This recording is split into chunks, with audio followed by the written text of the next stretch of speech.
Assalamualaikum warahmatullahi wabarakatuh. Asma kula Adelia Salsabila Putri Snani saka kelas 8 nomor absen 1. Kula teng mriki badhe njelasaken layang pribadi.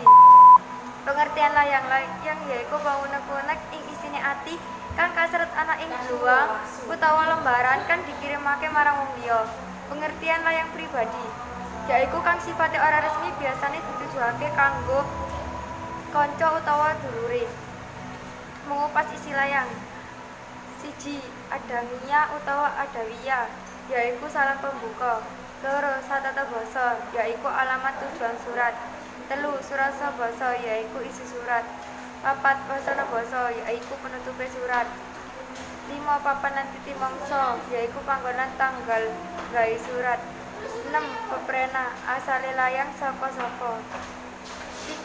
Tapak asta yaiku tanda tangan kang gawe layang. 8. Asma terang yaiku jenenge pengirim.